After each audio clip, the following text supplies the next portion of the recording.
எம்ஐயோட பிளேயிங்கில் வந்தாங்க நம்ம வீடியோ இன்றைக்கி பார்க்க போகிறோம். அதில் வந்து நம்ம டாப் 1ல் வந்து நம்ம ரோஹித் சர்மா தான் ஆடுவார். எப்போயுமே ஓப்பனிங்னாலே போலந்து கட்டத்தில் அவர் கரெக்டாக இருக்கும். அந்த ஸ்லாட் அவர் யாருக்கும் கொடுக்க மாட்டார். கண்டிப்பாக நம்ம என்ன செஞ்சார் இதுக்கு முன்னாடி மும்பைக்கு அதே பங்கு திருப்பி நம்ம மும்பைக்கு நம்ம செய்வார்னு நினைக்கிறேன். எது அது அடுத்தபடியாக ரெண்டாவது யார் ஆடுவோம்னா வில்ஜாக்ஸ் ஆடுவார்னு நினைக்கிறேன். ஏன்னா அது கீழே இது வரைக்கும் ஆடி அதிக ஸ்கோர் அடிச்சாலும் அவர் வில்ஜாக்ஸ் நம்பர் 2 ஆடுறது அதிக வாய்ப்பு. நம்பர் 3 வந்து ஷான் கிஷன் ஓப்பனிங் இடத்துல வில்ஜாக்ஸ் ஆர். இப்போ வந்து திலக் வர்மா வந்துட்டு நம்பர் 3 வந்து சூரியகுமார் இடத்துல வந்து நம்ம திலக் வர்மா பிடிச்சி அந்த இடத்துல ஒரு சூப்பராக ஆடுவார்னு நினைக்கிறேன். ஏன்னா இது T20 சைட்லேருந்து நம்பர் 3 கேட் ஆடினார். அந்த இடத்துல நல்லா நிரூபிச்சிட்டார். கண்டிஷன்லி 2 100 போட்டு நிரூபிச்சனால கண்டிப்பாக நம்பர் 3 அவர் தான் அதிக வாய்ப்பு இருக்குது. சூரியகுமார் விட்டு குத்துறாரு. நான் நம்பர் 4 கூட அடிக்கிறேன் அது ஒன்றும் சொல்ல மாட்டாங்க. நம்பர் 4 வந்து சூரியகுமார் அதை கம்பல்சரி அவர் தான் வருவார். நம்ம ஸ்கைனே அவர் பங்குக்கு அவர் என்ன செய்யணுமோ செஞ்சுட்டு போயினே இருப்பார். எந்தமே இவங்க 6 பேரில் யார் கிளிக் ஆவாங்க தெரியாது. ஆனால் கிளிக் ஆகிடுச்சுன்னா அவங்க பேட்லேருந்து 6 மேலே கண்டிப்பாக கொட்டும். அந்த மாதிரி சொல்லலாம். அதுக்கப்புறம் ஹார்திக் பாண்டியா வருவார். ஹார்திக் பாண்டியா தானே அவர் வந்து சொல்லவே தேவையில்லை. போன வருஷம் கொஞ்சம் ப்ரெஷர் அதிகமானதுனால சரி கேப்டன்சி பண்ண முடியல. அது பண்ண முடியாதனால தான் அவர் சரியாக பங்களிப்பு பேட்டிங்கும் பவுலிங்கும் எதுவுமே கொடுக்க முடியாதனால தான் 2 பேட்டிங்லேருந்து சரியாக சொதப்பிட்டாரே தவிர மற்றபடி அவர் சரியான ஒரு கேப்டன். நேற்று நடந்த மேட்ச்சில் கூட நம்ம தமிழ்நாடுக்கு எதிரில் ஆடின மேட்ச்சில் 4 6 வந்துச்சார். யாருன்னா குஜ்ஜப் சிஎஸ்கே எடுத்த பிளேயர் வந்து குஜ்ஜப் சிங் ஒரு பிளேயரு.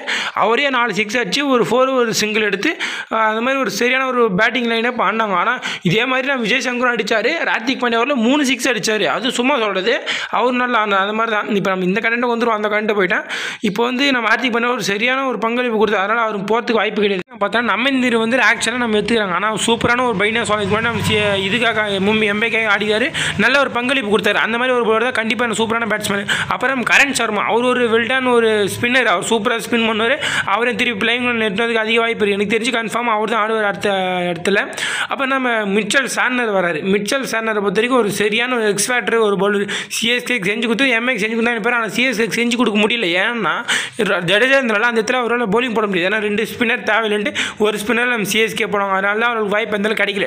அடுத்தபடியாக பார்த்தீங்கன்னா தீபக் சகர் வந்து சிஎஸ்கேக்கு நிறைய பங்களிப்பு கொடுத்துருந்தாலும் கடந்த ஆண்டுகளாக அவர் இன்ஜுரியால் பாதிக்கப்பட்டார்னே சொல்லலாம். ஏன்னா 3 வருடம் 2 வருடமாக அவர் 14 கோடி கொடுத்து எடுத்து அவர் சரியாகவே பங்களிப்பு கொடுக்கல.